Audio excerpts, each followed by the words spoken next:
Hello, everyone, and welcome to another episode of The Modern Working Musician. I'm your host, Keegan Peluso. My guest this week is Gabriel Levi.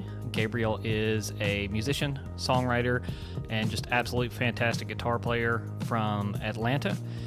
He's from California, but we talk about his move to Atlanta for various reasons, namely going to music school under a scholarship.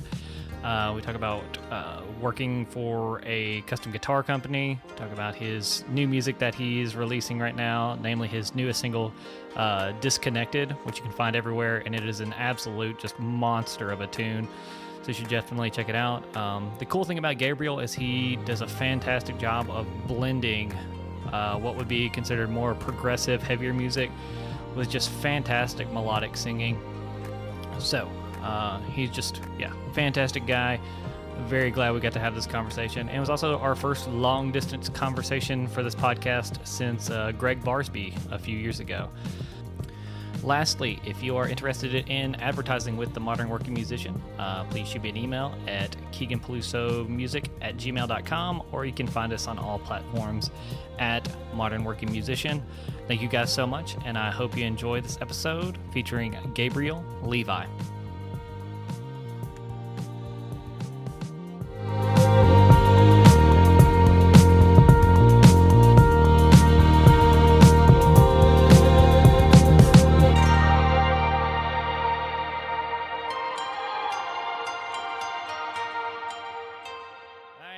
Welcome, everybody, to a very special episode of The Modern Working Musician, where we are on a quest to find multiple careers in the music industry, because there is not just one. I'm here with Gabriel Levi. He is an insanely good musician and guitar player from the Atlanta area, correct? Yep, currently based in Atlanta. I'm just assuming because of the mutual people we know. Right. Well, I'm originally from California. But we'll kind of get into that, like how I actually got out here. So okay, good deal.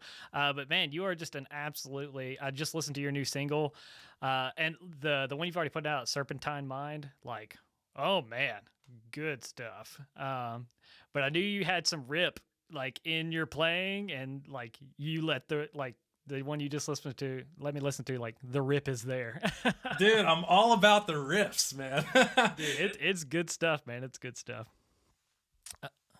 So I have some notes and stuff, so we can go ahead and jump in. Like, how did you get started playing music, man? Okay, so for me, before I ever thought about playing an instrument, I just knew that I loved music. Like, it always touched me on a pretty deep level, and this was before I even knew that music was made up of instruments and stuff. Like, music was just a thing. It just existed. And like, it wasn't until I actually started playing guitar that I was like, oh, that's a guitar, those are drums, that's bass. But you know, my family, none of them played instruments, but they're all very musical people, you know, like they love music. And you know, my mom, she listened to a lot more like R&B and soul music. My dad, he listened to a lot more like classic rock stuff. And so my mom showed me guys like Stevie Wonder and Smokey Robinson. And my dad, he listened to a lot more like Jimi Hendrix. So he showed me the guitar greats like Jimi Hendrix and Stevie Ray Vaughan and Joe Satriani. So I think the blend of those two worlds really got me, like gave me the voice that I have, I guess. Yeah. But that's really where it started, you know. But I got a guitar when I was 10. I just asked for one for Christmas one year. And, you know, it was one of those things where when I got it, I was like, holy crap. Like, this is what I'm going to do. It was an instantaneous thing, you know. I knew that I loved it.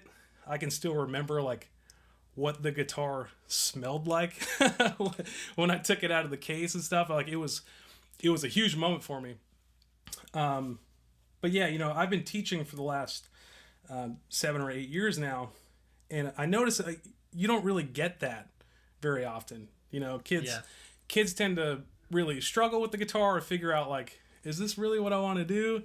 But for me, the minute I got it, I was like, yo, this is dope. That's fantastic. So it completely changed the course of my life, and like, it gave me a sense of purpose very early on, from 10 years old till now.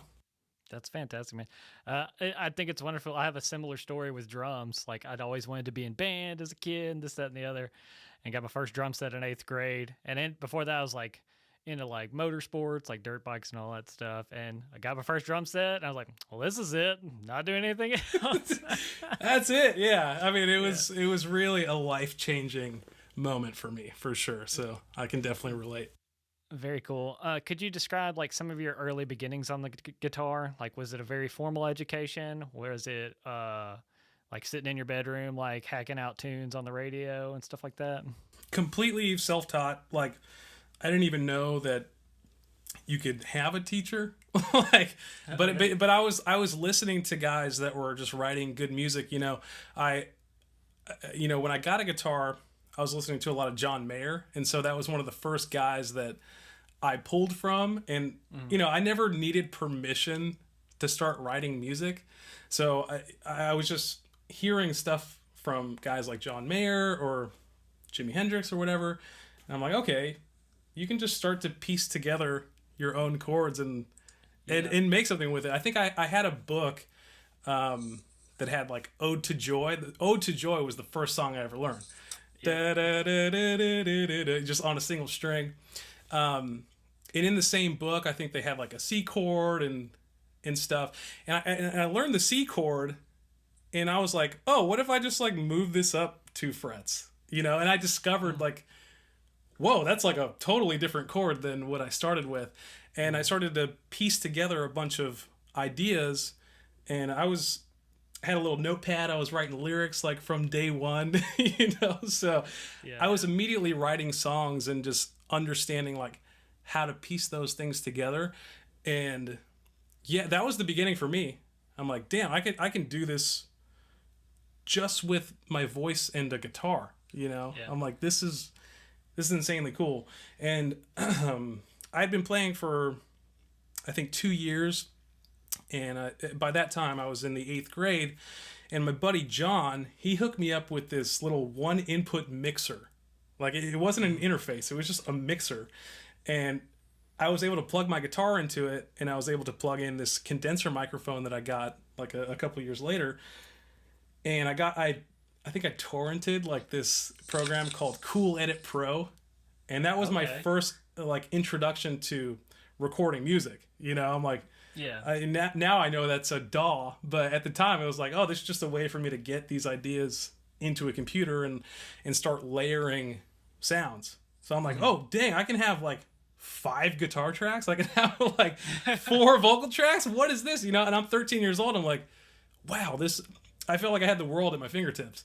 And so I started to piece together as much music as I could. And that was when MySpace was like a thing, Oh, yeah. MySpace was very big, and there weren't any like gatekeepers and stuff. Like, nowadays it's hard to get past like 100 views or 1,000 views on YouTube or get 1,000 plays on Spotify. But back then, that stuff would just travel. Like, yeah. And so, I was putting stuff out when I was 13, and my ear wasn't super developed. So the first couple songs I put out, people were like, it's cool, but your voice and the guitar are like not really in the same key. And like that kind of stuff, it made me reanalyze what I was doing. Because again, I didn't have a teacher growing up. It was just like, I'm just kind of testing things out. And so I started to be more critical about what I was doing and started to make better music. And by the time I was 16, man, those acoustic songs that I was putting together, because most of this was acoustic music, I had like almost 1 million plays on this acoustic music. And that's like, it's very hard to do now.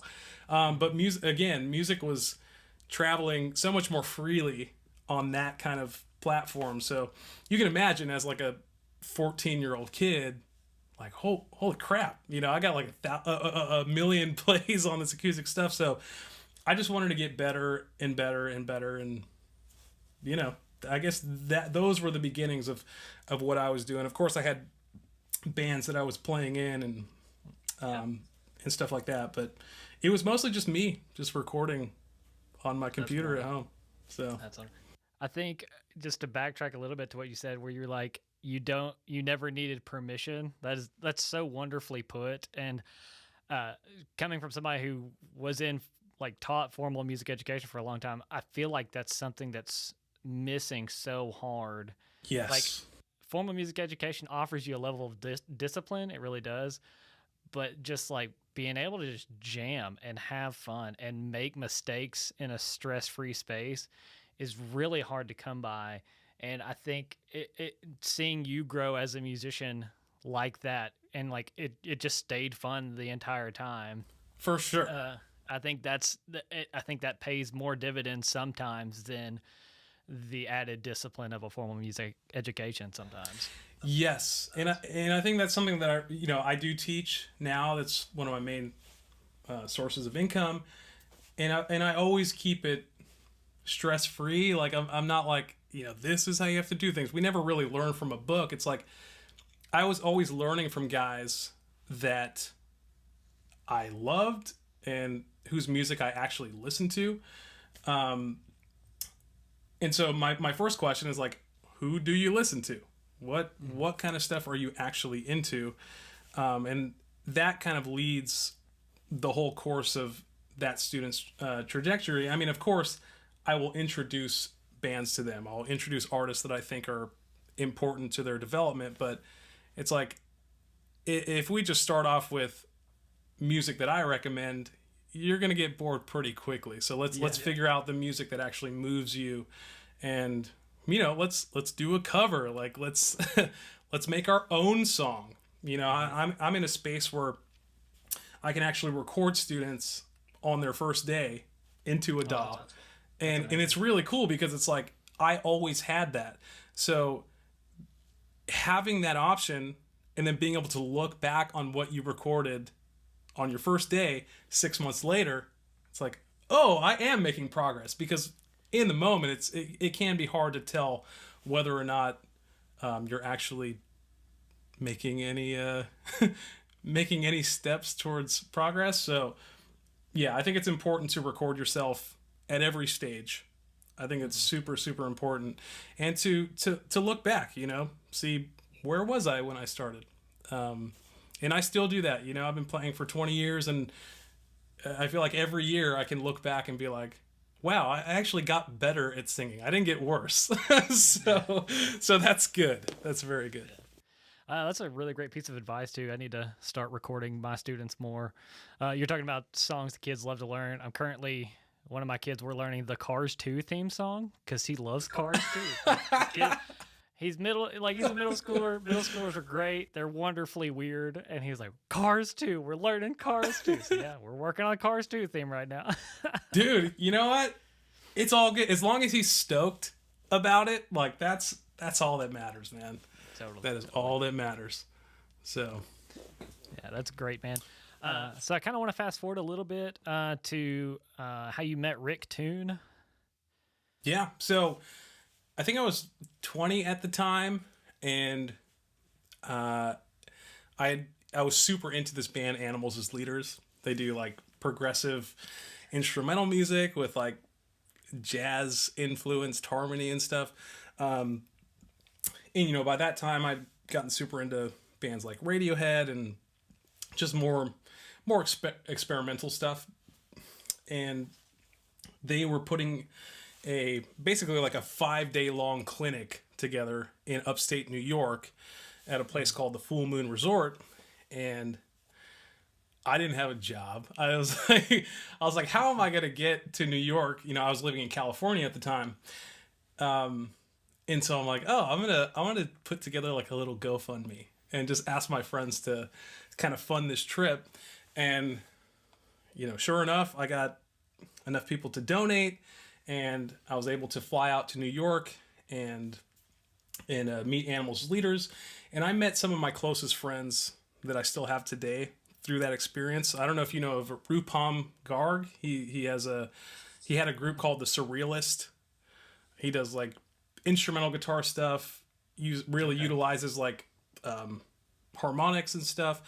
anyways, he's incredible. So I met him there. One of the first dudes that I met when I got there was a guy named Diego Casillas. He's now Under Oath's guitar tech, and so he's Whoa. he's a badass. I love that dude. Yeah. He actually just got me a bunch of VIP passes to go to their show out in Atlanta. So yeah, it was an amazing experience. But they brought some guests along. They had Evan Brewer there, which he played in Entheos for a while, and one of the other guests was Rick Toon. They also had Matt Picone from Fractal Audio there, so that's where I met the guys from Fractal Audio, who ended up sending me an Axe FX 2 after going to that camp. So it was really like a life-changing experience for me. But Rick Toon, he brought one of his early prototypes, which was the S2, and it was like this, highly ergonomic guitar with a super thin aluminum neck, and it was a headless guitar. I just never seen anything like it. And Tosin was like, he had seen me play a little bit. Mind you, I showed up with a Gibson Explorer, so I was way out of the loop on like custom guitars and stuff like that. And Tosin was like, "Hey, I think you'll really like this thing." So he hands it to me. First time ever playing a guitar like this, and I was learning some classical music at the time, so I played some piece, and Rick Toon was like, "Whoa, I really like the way that you play." So, I played a little bit more for him, and he actually just gave me the guitar during the camp. He's like, "Just take this back to your bunk, and you could just spend some time with it." And everybody at the camp just came to my bunk, and we're like passing this guitar around because we're like, "This thing is just a machine, what is this?" Mm-hmm. And so that sparked a relationship that lasts still to this day. But after I left the camp, I get to my house and I get an email from Rick Toon. He tags like Tosin and Matt Picone. He's like, "I really love the way this guy played, blah blah blah blah blah."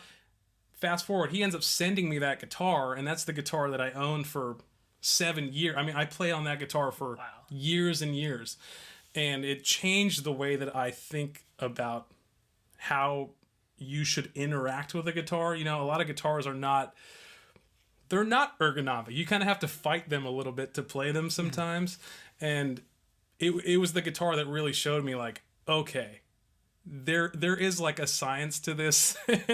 And it changed my whole perspective, and we've been working together ever since. So he'll send me guitars periodically to just test out and make videos with. And I had been playing that guitar for so long that he decided, okay, that guitar's a little outdated. Let me build something new for you. And he built me this really incredible guitar, which I'll grab real quick so you can take a look at it. So this is the Spearfish guitar from Rick Toon. It still has the aluminum neck, and it's just such a machine of a guitar. I mean, this thing, I've been playing it for the last almost 3 years now, which is crazy to say. But it's super ergonomic, just like the last guitar. It still has like an insanely thin neck, which you might be able to see on video. But I've never played a guitar with a neck this thin, and it's amazing how much less fatigue you experience when playing the instrument for hours and hours. I do corporate gigs, so sometimes I'll be playing hit songs for like 3 to 4 hours in a row. Mm-hmm. So when you're doing that kind of thing, it really matters how the instrument interacts with your body. And so I love that so much about this guitar. And another really cool thing about it is it has, most guitars, or some guitars I should say, have a 5-way pickup selector, kind of like a Strat style thing. But this guitar has an extra bank of 5 pickup selections. So a total of 10 pickup selections on this guitar. And, the volume works like a volume, but the tone is very, very musical. I haven't really heard another tone knob that works quite like this one does.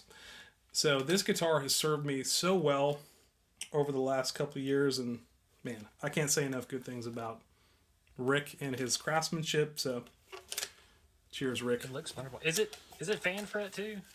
It is fan fret, and for anybody who doesn't know what that is, some people will look at the guitar and notice that the frets are just kind of crooked, or they just look like they're going in different directions as you move up or down the neck.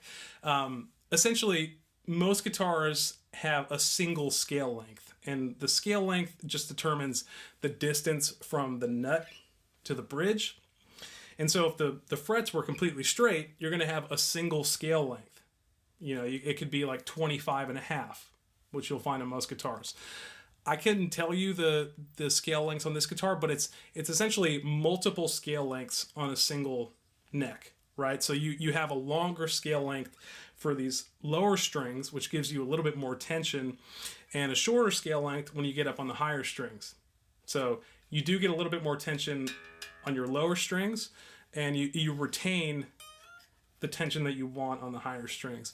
And it's really more, I want to say it's more effective on like extended range guitars, 7-8 string guitars, because as the strings get lower, you want that extra scale length on the lower strings, otherwise they're going to flop like rubber bands. But I noticed even on a 6 string, it really does make a difference. Very cool. It looks gorgeous too, man. I love it. I love it so much. This podcast brought to you by Tune Guitars. That's right. I'm just saying, if he wants to buy some ad time, he can. I'll let him know. Very cool.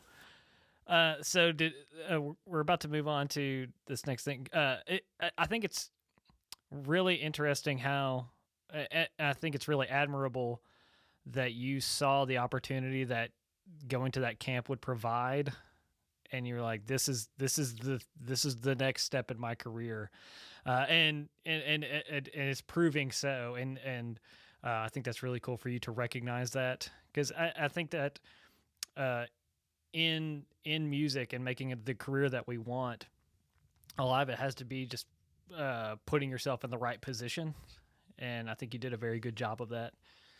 Yeah, man. I mean, I think any kind of success is where preparation meets opportunity. So, I mean, you always have to just be ready to be given those opportunities, and because I could have been messing around and not really caring too much about how I sounded or about the music that I was writing. It's one thing to make it there, but if you don't have anything to say once you get there, no one's really going to care. So always, be prepared to show what you actually have when those opportunities arise. Otherwise, you're just another guy at the camp. Right, totally. Now, did the camp lead to this next thing that we're about to talk about, the Abasi Scholarship? That's a very good question. I don't know if it did or not. Like, I don't want to say that it had no. I don't know if there was a direct line or. No, it's funny because the camp was I think it was in 2012, and then the scholarship opportunity came around in 2016. So. I think by that point everybody kind of had like a level playing field, but Tosin knew who I was, but again, I don't know if that had anything to do with me actually winning the competition, but this came around in I think I found out about it in 2015, and basically Tosin went to the Atlanta Institute of Music, and he says that's where he really got his education and figured out how to. He was offered a record deal. He was playing with a band called Reflux, and he was offered a record deal just through, A&R people noticing his skills in the band. And before he went to AIM, he was offered that, and he's like, I can't see myself doing a solo record. I wouldn't know how to put it together. And so he decided, I need to figure out more about music. And so he enrolled in the Atlanta Institute of Music. And that's what kind of gave him the bigger picture. Like, how do I actually pull from different scales, or how do I I don't think he really even understood music theory on a basic level at that point. I think he was coming from a very similar place as I was, where I was completely self-taught for probably 15 years. Like I didn't have a teacher for a very long time, or I didn't have a formal music education for a very long time. And so he decided, okay, I have this record deal. I should probably go figure out what the heck I'm doing. And so he went to AIM and obviously became very successful after that. I don't know if it was a byproduct of going to AIM or not. I think he was always pretty talented. But from that, Tosin and AIM decided to create a merit-based scholarship in Tosin's name. And when I saw that on the internet one day, I was just like, I think I can do this. Like I just thought that I could do it. And your options were to basically write an original song from the ground up, or use one of the backing tracks that he supplied, which there was like a classic rock one, there was a jazz one, and then there was a progressive rock one, and it had like a bunch of odd time signatures and stuff where I was like, okay, I can do that and show him that I can hear what's going on. Because it's one thing to just play over a backing track. It's another thing to make music out of it. And so that gave me an opportunity to just kind of show him that I was aware of the music that was happening. And sure enough, dude, I ended up getting in the top 10, and then I was in the top 3. And then when they announced the top 3, I was just like waiting at my computer at my mom's house, just like, oh shit. And there was a third place winner from Nepal who was just shredding. And then a guy named William Green, who is an incredible guitar player. He's actually out here from Atlanta as well.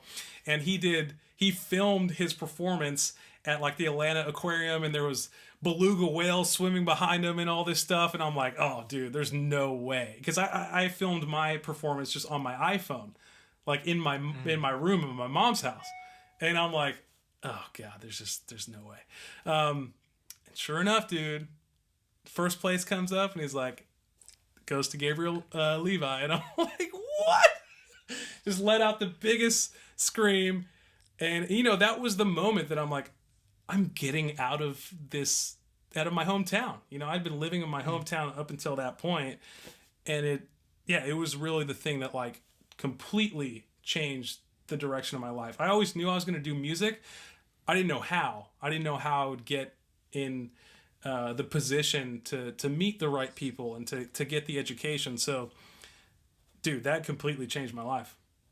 Completely. Dude, that's so wonderful, man. And it just goes back to what you were talking about before. Like you put in the work, and then you found that opportunity, and you're like, okay, I'm ready to do this. And you put yourself out there. That's so wonderful to hear, man. Yeah. I also think that I had no other choice, because I'm so obsessed with music. Like I have no other choice but to do this, because I love it so much. Every day I wake up and I'm like, I just want to play guitar. I really want to play guitar, and I want to write cool music. I want to make the music that I want to hear. Of course I can go listen to whatever music I want, but it's like I have this unique opportunity to create the music that I'm not hearing yet. And that's super inspiring, and that's kind of what keeps me going, honestly. That's very cool. It was cool with you. I would like, and because I want to move on and talk about your new music, but before we do that, if you could just give me maybe a top 3, top 5 pros and cons of your time at music school. Wow. Wow, that's a great question. I think I'll start with the negatives because I think when you go to music school, for anybody that's thinking about going to music school, don't go there and expect them to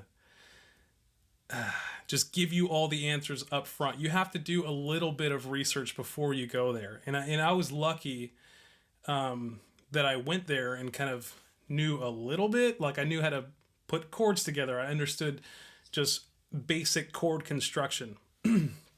But I think the one thing that I didn't do was apply myself enough.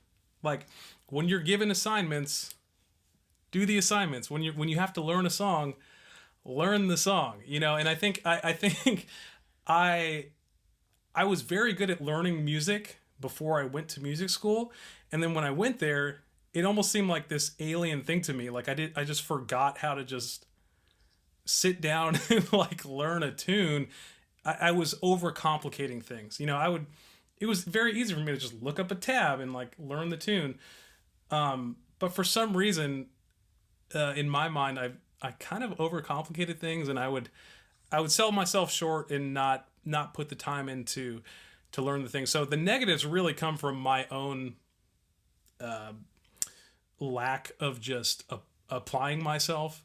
And so I think anybody who's really interested in going to music school, do a little bit of research before you go. Make sure you understand basic harmony, because if you're going to a school like that, yes, they're gonna start with the basics, but they're gonna blow through it very quickly. AIM is the type of school where it's a year program, but they're almost trying to cram 4 years of music school into 1 year.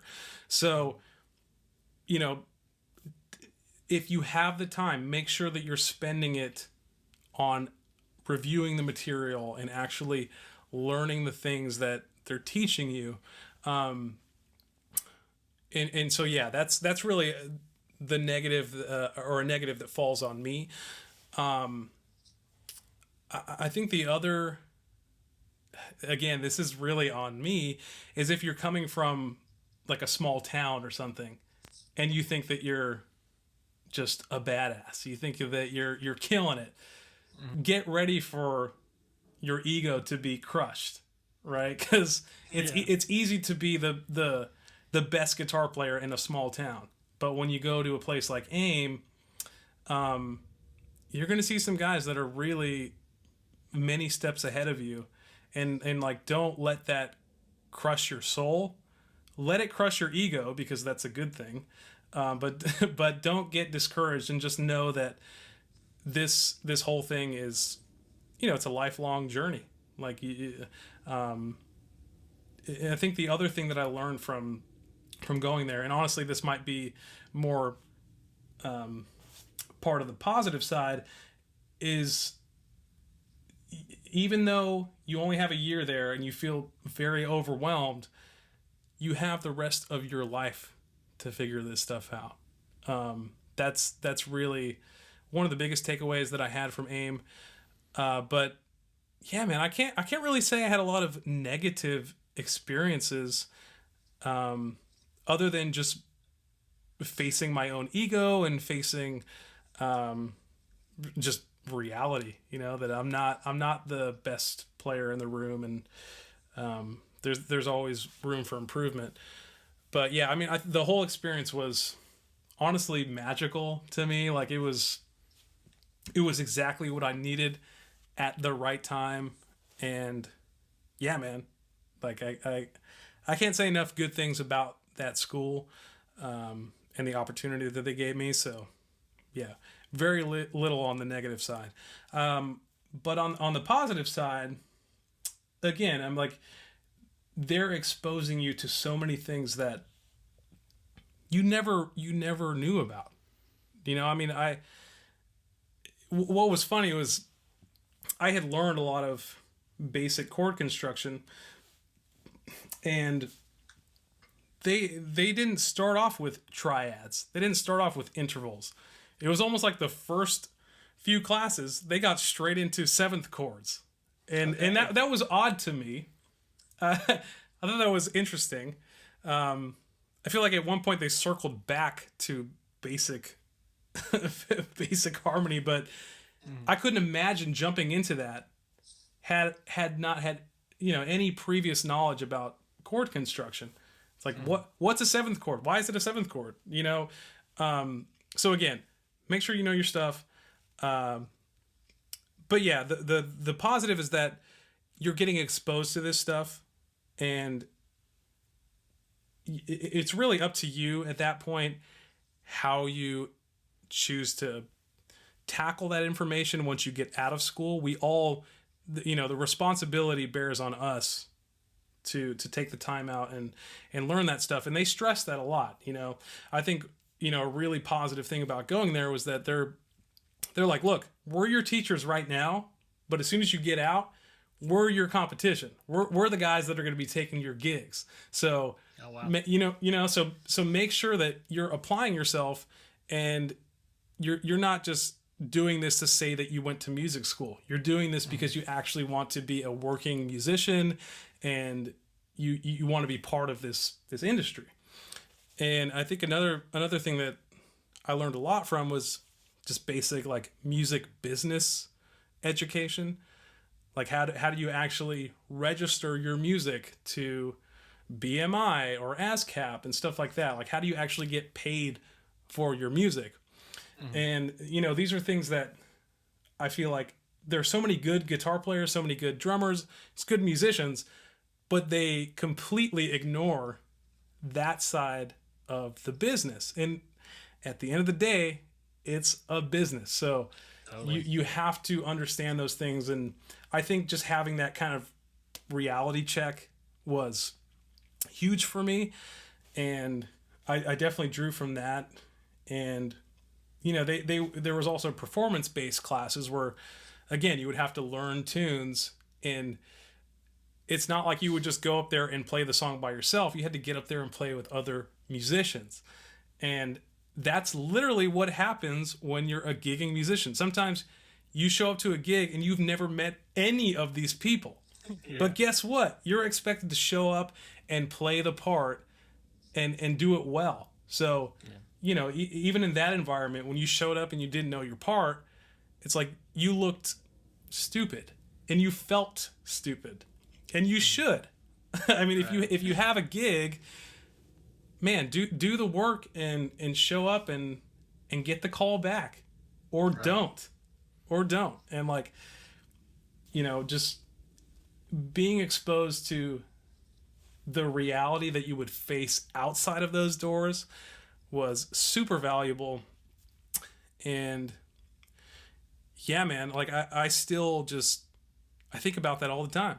Like I've been getting a lot more gigs, like corporate gigs, where I'm just getting calls all the time. And sometimes I even have to turn down gigs because I'm like, I'm already booked. But guess what? Like if you show up to those gigs and you kind of half-ass it, like, man, you're gonna get a bad reputation, first of all. Right. And you know, the music industry, music business is kind of a small world. Like everybody kind of knows everybody, especially when you're in a city like Atlanta or LA. And so it's important to do a good job the first time. You know, don't have to come back and correct mistakes you've already made. So yeah, man, I think to sum it up, they gave me a huge palette of things to pull from literally for the rest of my life when it comes to just music education, scales, chord construction, harmony, melody, like how all of these things work together, how to tackle the music business side, and how to just actually take things like getting a gig much more seriously. Like put the time in and you'll get the call back. Yeah. or you won't. Yeah. You know, it's really up to you. Yeah. That's like an old adage. Me and my friends joke. It's like, it doesn't take long for the phone to quit ringing. Exactly, dude. Yeah. Exactly. I love how this, so far, like talking about your history as a musician is it just a trajectory of you putting your best foot forward, which is fantastic. I think anybody who is successful in anything that they do, that's what it comes down to. You gotta put your best foot forward and try to be, you know, the best player in the room, but also, you know, be a good hang. You know, because you could be the best player, but if you're kind of not fun to be around, that can really limit your opportunities as well. So, Yeah. I can't tell you how many gigs my brother's gotten just because he's able to stay up late. Yep. Like, yeah, he knows. He's like, all right, this night's gonna go long, but it's gonna be worth it. We're getting this in, like, yep, just because he's willing to hang out afterwards, man. Yep. So totally. This is kind of a signature question on the podcast. I feel like it's perfect time. Do you have a favorite failure? Wow. A favorite failure. I mean, I kind of like all of them because I think the joy really comes from correcting those mistakes and figuring out how to avoid those failures in the future. I don't really know if I have a favorite. Um, I do a lot of recording here at the house, and so it's like every time I fail doing a take, whether it's on the guitar or if it's singing, especially because I record everything, it really gives me an opportunity to go back and analyze what I did. And so it's honestly sometimes the smallest mistakes or the smallest little inconsistencies in the recording process where I'm like, okay, it's always a learning experience for me. So I think my favorite failures come from when I'm here, like in the studio, just tracking stuff, because it just teaches me so much about what not to do next time, and just also what to do, like if I really want to get it right. So yeah, it's a good question. I've never been asked that before, but I think it's always the little things, man. I don't think I have any big failures that I genuinely love because failure sucks, but it also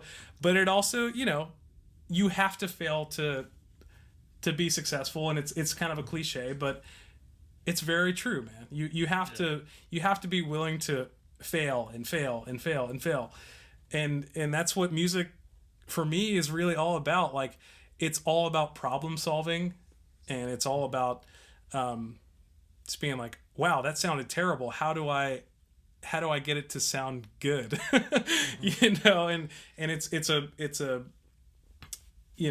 a lot of steps to get yourself there. But yeah, I embrace every mistake, every failure, because it's educational, and it helps you get to where you want to be. So I do think that's a mark of a great musician too. Uh, having taught so many kids and stuff who are on their quest for like a musical identity, like the mature musicians, the elite musicians, like fall in love with that, like the dopamine hit of getting better. It's like, yes. oh, I screwed something up. Okay, but guess what? We're about to learn something new, and you get it. Like, I'm talking about the gears get turned. Like, oh man, I'm about to get so much better at this. Yes, and I love that you mentioned the dopamine hit, because it really is you start to become addicted to getting it right, and hearing it done the right way, and when you finally nail it, you're like, oh, it's like this release. You sometimes I'll just straight scream out loud because I'm like, yes, like I finally did it, and sometimes I'll be tracking the same part for, I'm not even kidding, dude, like an hour or two. Sometimes I'll be working on the same line or the same guitar. Man, with guitar, I'll be working on it for hours on end. But it's like when you nail it, it is that dopamine rush, and it's the kind of thing that you want to keep coming back to, and that you have to endure many failures to reach. Like, Totally.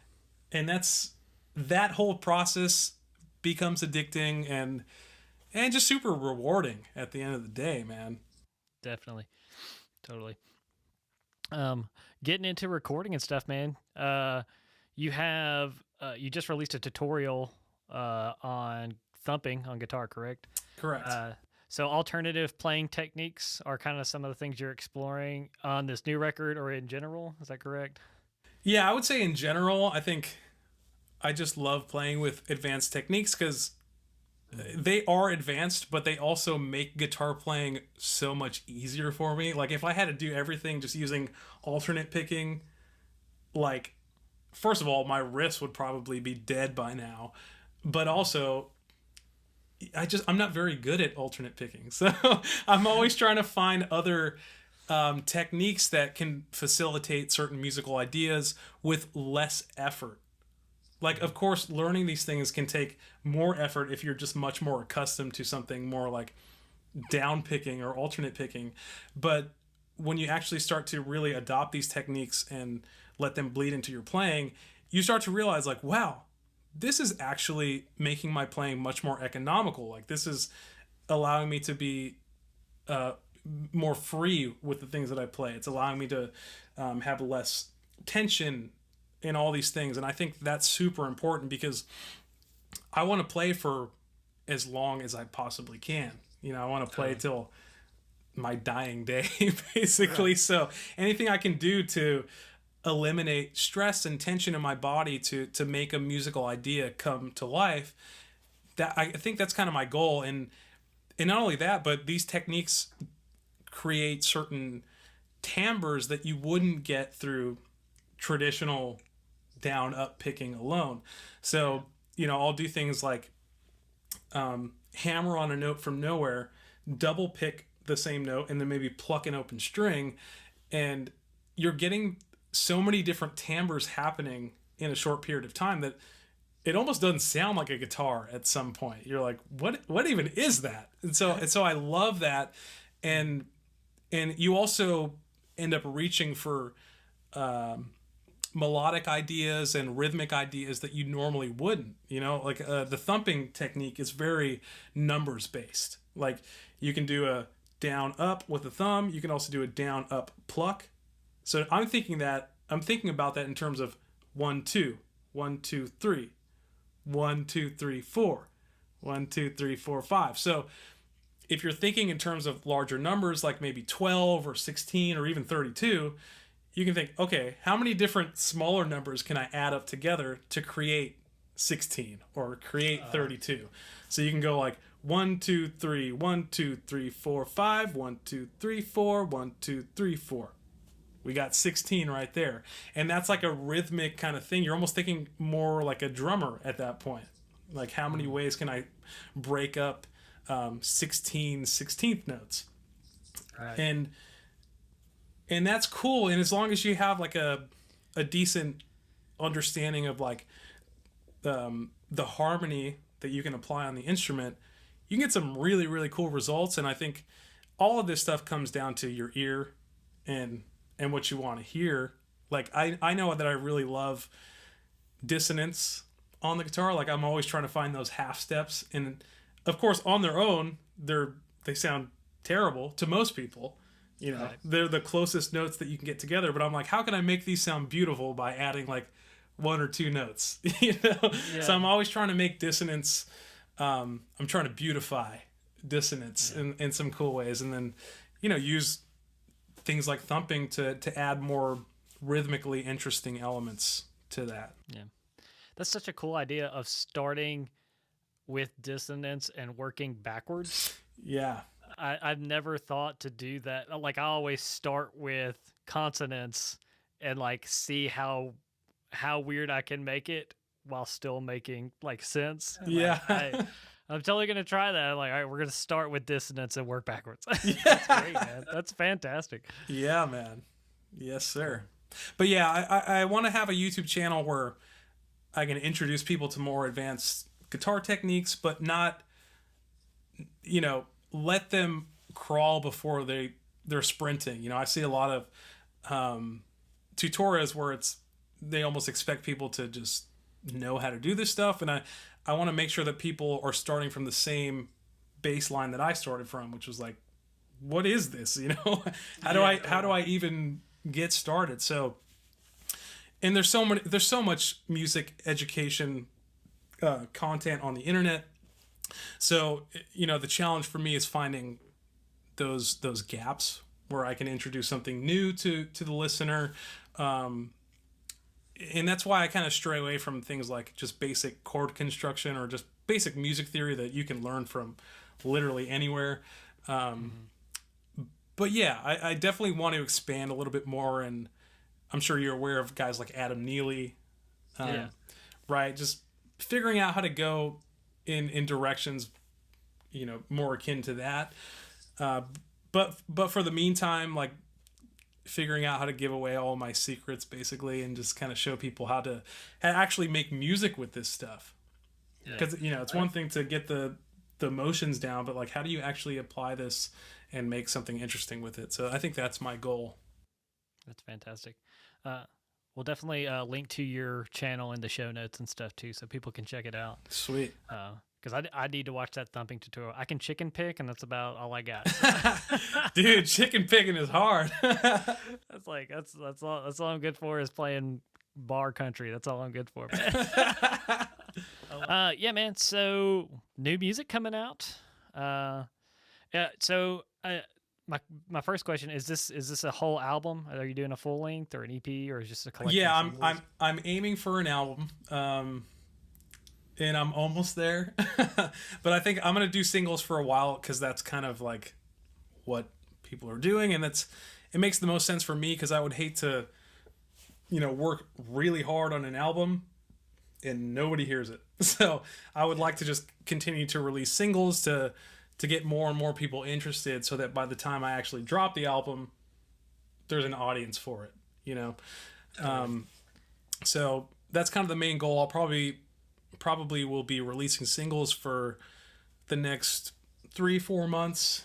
And yeah, man, I'm so stoked on this new music. Like it's super proggy, but I also, I pull from more like R&B styles of singing, so it's really got elements of like pop vocals but with progressive kind of music behind it. And yeah, dude, like I'm really stoked. I think it's different, and I think it'll stand out amongst like the progressive rock community.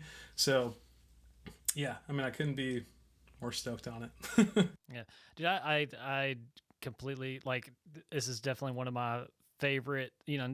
Being kind of a prog metal fan of myself, like it's really hard to craft the kind of vocal melodies that you do over guitar lines that move that much as well, and you have somehow like masterfully crafted a way to do that, which is amazing. Which I wanted to bring up. I was super inspired by the band Coheed and Cambria. I don't know if you grew up listening to them. Oh yeah, that was like my favorite band, dude. I loved them so much. I actually, when I was 13, I went and met Claudio Sanchez when I was, 13 years old. I brought my guitar and had it signed by him. I bought their comic books that they had just put out. I think it was like the first series of comics that they'd ever put out. He signed all those. I still have them. I have a picture of me and him like in my closet. So I, from a young age, I was super inspired by the idea of playing like really intricate guitar lines but still being able to sing like beautiful melodies on top. And I was just like, I want to do that. Like that's what I'm gonna do. And to this day, I'm like, I want to be able to pull off some really intricate and interesting guitar stuff while also keeping the non-musician interested through the vocals and through melody. And not only was that band, super important for me when it came to the single guitar, Claudio's guitar, and the vocals, but the way that those two guitar parts interacted. I'm super about just having like the one guitar part that's like the core of it, and then having another guitar that's really complementing that line and providing a little bit more melody on top. If you can't tell, I'm all about melody. Like, and I think music can have multiple melodies interweaving at all times, and I think the best music has that. And like that band was huge for me. I love that. That's fantastic. You talked about at the very beginning of this interview how like you got like kind of the guitar heavy music from your dad and the R&B heavy music from your mom. Is that where you're drawing a lot of influence from as well? Yeah, I mean, I think most of us will develop our tastes and the things that we almost can't help later on in life when we're a lot younger. And for me, it was, yeah, I always wanted to sing like Stevie Wonder, even though I'll never be able to. I always wanted to have that kind of, just that soul, and like the music is just pouring through your voice. I always wanted that, but I always wanted like the aggression and like the complexity of rock and progressive music, and I think that's just never left me. I think like R&B music still, I can't get enough of it, and it's beautiful stuff, and it's been around for a long time, and yeah, man, like that stuff. I think I listen to more. I don't listen to a lot of rock. I listen to a lot more like R&B, and I've been listening to more like drum and bass stuff recently. Yeah. Just like, you know, I'm always chasing the music that moves me. And even when I was growing up, like I listened to a lot of country music. Like, Yeah. I listened to like the older like 2000. I listened to a lot of Rascal Flatts and like Shania Twain and Yes. Kenny Chesney and Keith Urban, guys like that.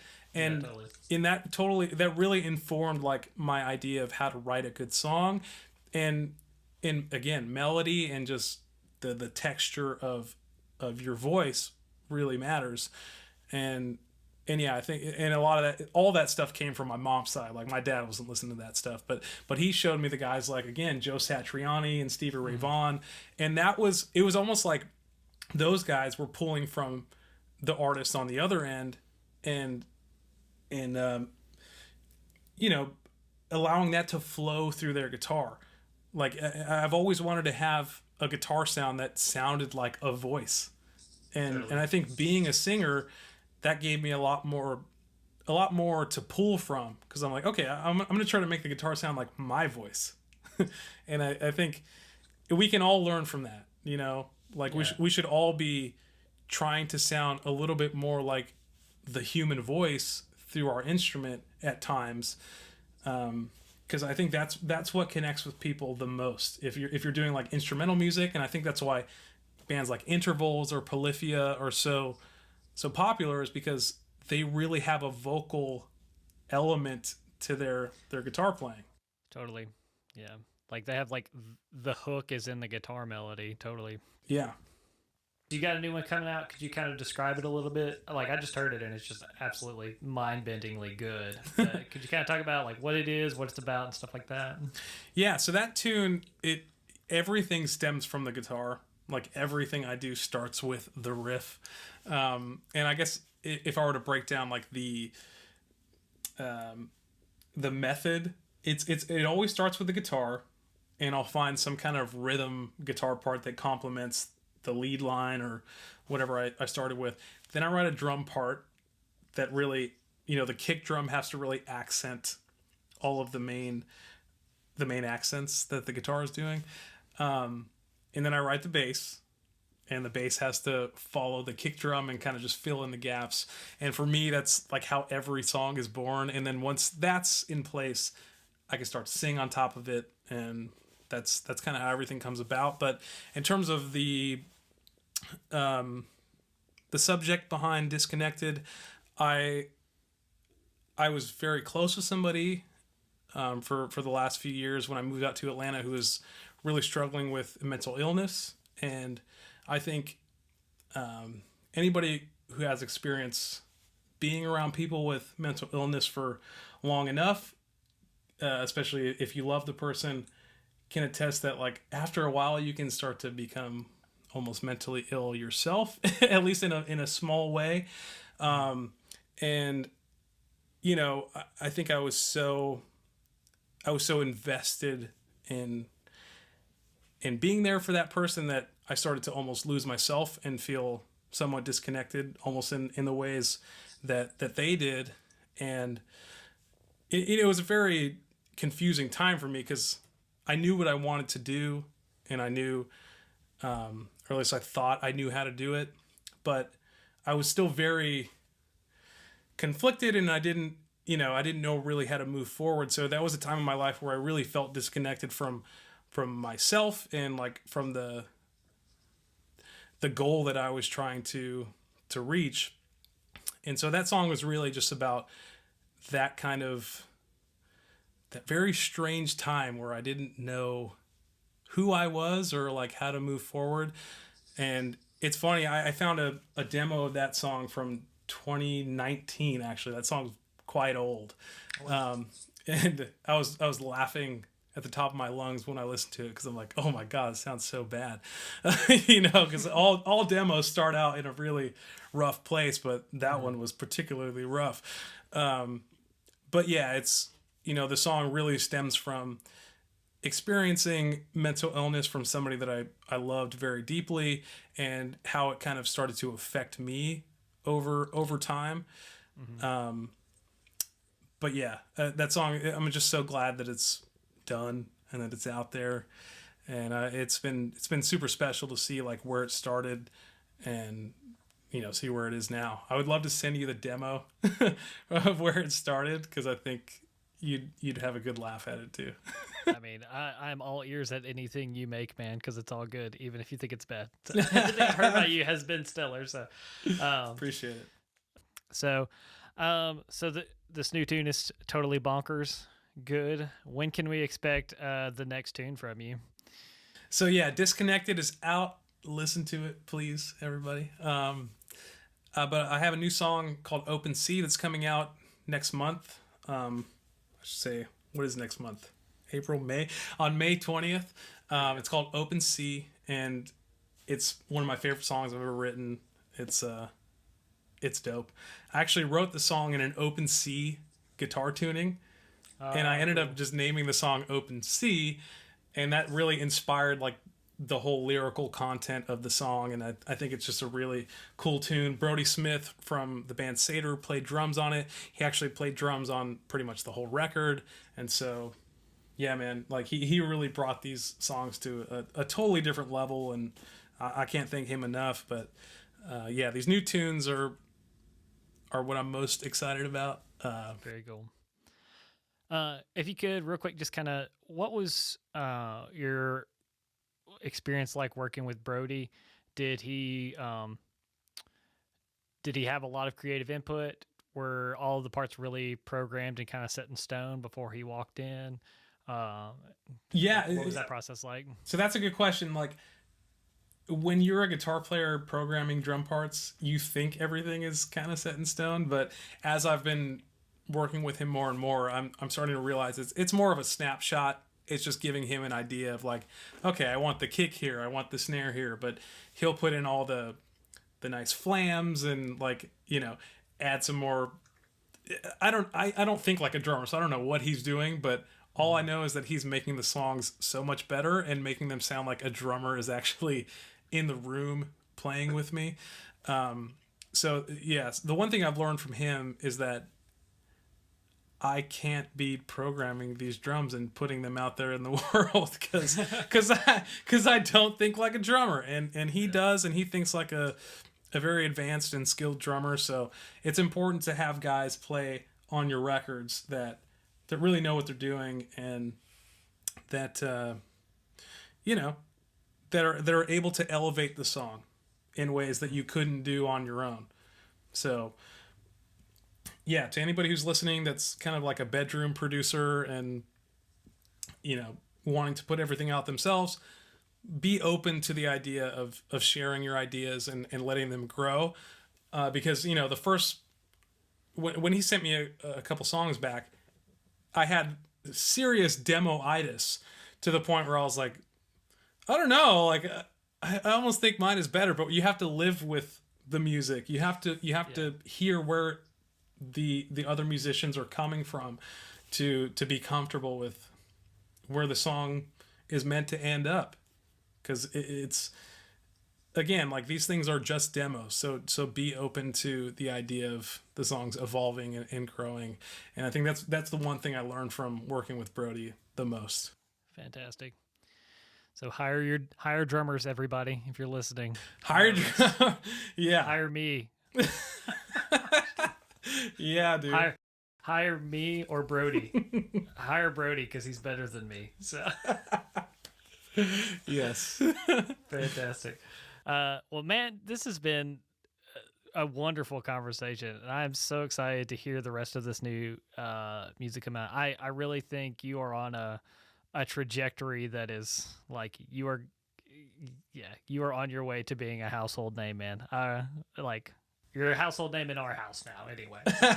Man, I appreciate that so much, and it's been a pleasure sitting down and talking with you.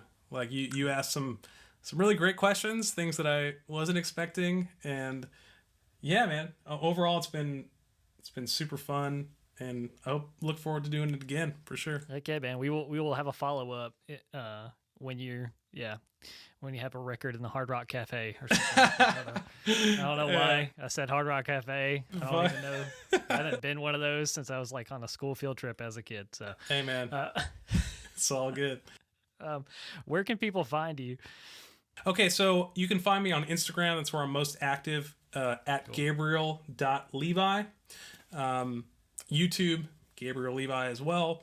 I'm on Facebook, which I'm a little less active on, but really Instagram and YouTube are the most active social media platforms for me. Very cool.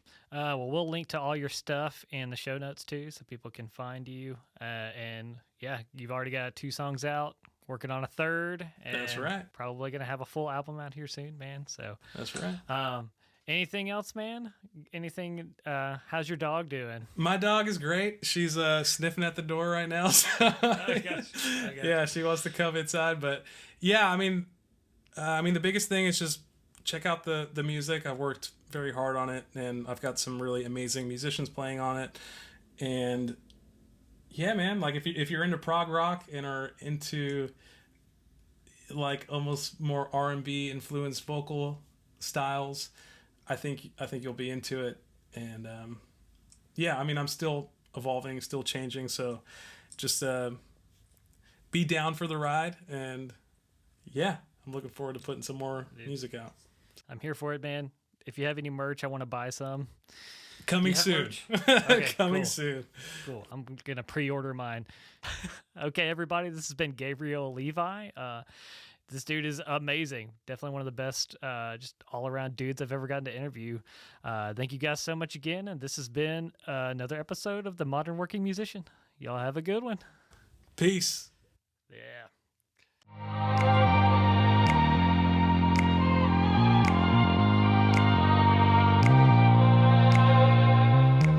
Thank you so much again for joining us for another episode of The Modern Working Musician. Once again, you can find us on all platforms at The Modern Working Musician, or you can find us online at keeganpaluso.com/modernworkingmusician. Hope you guys have a great day.